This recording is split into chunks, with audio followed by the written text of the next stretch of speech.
বাংলাদেশে হিন্দুদের ওপর নির্যাতন, মুসলিম নারীদের অধিকার এবং মাদ্রাসা শিক্ষা ব্যবস্থা নিয়ে ফের বিস্ফোরক মন্তব্য করলেন লেখিকা তসলিমা নাসরিন। তাঁর বক্তব্যে দাবি করা হয়েছে, বাংলাদেশে হিন্দুদের ওপর নির্যাতনের ঘটনা উদ্বেগজনক।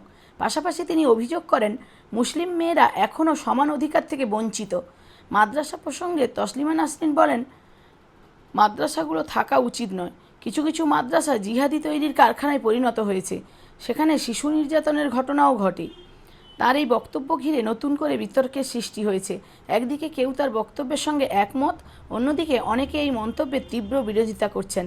তবে উল্লেখযোগ্য বিষয় হলো, এসব বক্তব্য তসলিমা নাসরিনের ব্যক্তিগত মতামত। না, খুব একটা পার্থক্য নেই। হিন্দুরা অত্যাচারিত আগেও হয়েছে, এখনো হচ্ছে। যে খালেদা জিয়ার সময়, এরশাদের সময়, হাসিনার সময় এবং এখন ইউনূসের সময় এবং তারেক জিয়ার সময় একই রকম ভাবে হিন্দুরা অত্যাচারিত হচ্ছে। তবে ইউনূসের সময়টায় বেশি অত্যাচারিত হয়েছে।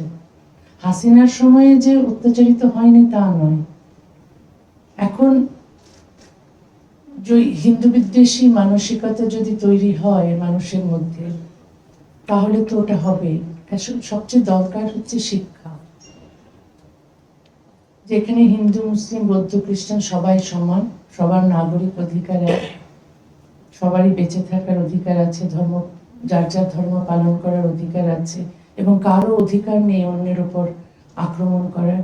এই শিক্ষাটা যদি সরকার থেকে দেওয়া হতো, এই তো নানা রকম মসজিদ মাদ্রাসা করে ধর্মীয় শিক্ষা না দিয়ে, কারণ অনেক মাদ্রাসা মসজিদে এই অমুসলিমদের প্রতি ঘৃণা শেখানো হয় সেই বাচ্চা বয়স থেকে, তখন তারা ওই রকমের একটা হিন্দু বিদ্বেষী মানসিকতা নিয়ে বড় হয়ে ওঠে। তো সরকার যদি এই মাদ্রাসাগুলোকে নিয়ন্ত্রণ করেন, ওখানে কি শিক্ষা দেওয়া হচ্ছে, তাহলে হয়তো এগুলো অনেকটাই নিয়ন্ত্রণ করা যেতে পারে, এই বিদ্বেষগুলো। কিন্তু সেই রকম কোনো উদ্যোগ কোনো সরকারই নিচ্ছে না। কারণ এই সরকার, যতই সরকার আসে, তারাই সবই ওই ধর্মান্ধদের ভোটের জন্য ওদের সঙ্গে আপোষ করে। ওরা যা চায়, ওরা কোনো মুক্ত চিন্তককে মেরে ফেললেও তার বিরুদ্ধে সরকার ব্যবস্থা নিতে চায় না। তারপরে হিন্দুদের উপর অত্যাচার করলেও সেই সব সাম্প্রদায়িক ঘৃণীয় মানসিকতার লোকদের বিরুদ্ধে ব্যবস্থা নিতে চায় না, কারণ মনে করে যে তাতে তাদের ধর্মীয় অনুভূতিতে আঘাত লাগবে। তখন এই কারণেই হিন্দুরা অত্যাচারিত হয়। শুধু হিন্দুরা নয়, হিন্দু, বৌদ্ধ, খ্রিস্টানরা অত্যাচারিত হয়। শুধু তাই নয়, আমার মতো, আমি তো হিন্দু, বৌদ্ধ, খ্রিস্টান কমিউনিটি থেকে আসিনি। আমার উপর অত্যাচার হচ্ছে না, কারণ আমি মুক্ত চিন্তায় বিশ্বাস করি এবং আমি ধর্মীয় আইনের বদলে সমান অধিকারের ভিত্তিতে অভিন্ন দেওয়ানি বিধি চাই। যেহেতু আমি যে ধর্ম নারীকে যৌন দাসী হিসেবে গণ্য করে, সেই ধর্মের আমি সমালোচনা করি। সমালোচনা তো করতেই হবে, নাহলে সংস্কার কি করে হবে? না হলে সমাজকে, একটা অন্ধকার সমাজকে আলোয় কি করে নিয়ে আসবো? একটা পিছিয়ে থাকা সমাজকে কি করে এগিয়ে নেব? তারপর এই যে ধর্মান্ধতা, কুসংস্কার, তারপর নারী বিদ্বেষ, নোংরা পুরুষতন্ত্র এত জাঁকিয়ে বসেছে যে এগুলোর সমালোচনা না করলে সমাজটাকে বদলানো যাবে না। সেই কারণেই আমি সমালোচনা করি বলে আমাকে দেশ থেকে বের করে দেওয়া হয়, আমার ফাঁসির জন্য মিছিল হয়। এবং শুধু তাই নয়, যে মুক্তচিন্তকরা আমার মতোই কথা বলতেন, সেই মুক্তচিন্তকদেরকে আপনারা জানেন কিভাবে নৃশংসভাবে খুন করা হয়েছে।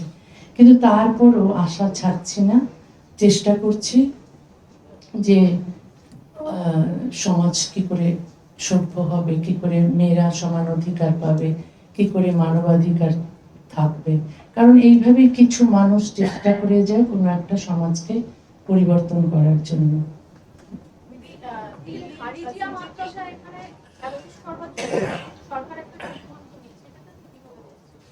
কি বলছেন?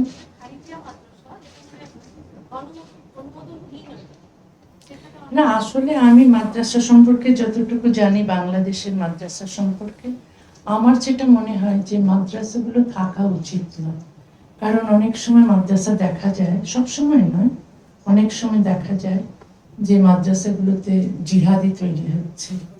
কারণ এখন আপনারা যদি দেখেন নিউজগুলো, বা মাদ্রাসায় শিশুর ধর্ষণ চলছে, শিশু নির্যাতন চলছে, বলাৎকার চলছে, এবং ইমাম, মাদ্রাসার শিক্ষক এরা ধরা পড়ছে, এরা জেলে যাচ্ছে। কিন্তু এদের এই শুধু শুধু তো শাস্তি দিলে হয় না, এই শিক্ষা ব্যবস্থার পরিবর্তন দরকার। আর মাদ্রাসার আমার মনে হয় না কোনো দরকার আছে, কারণ এই মাদ্রাসা থেকে পাশ করে কেউ কিছুই করে না।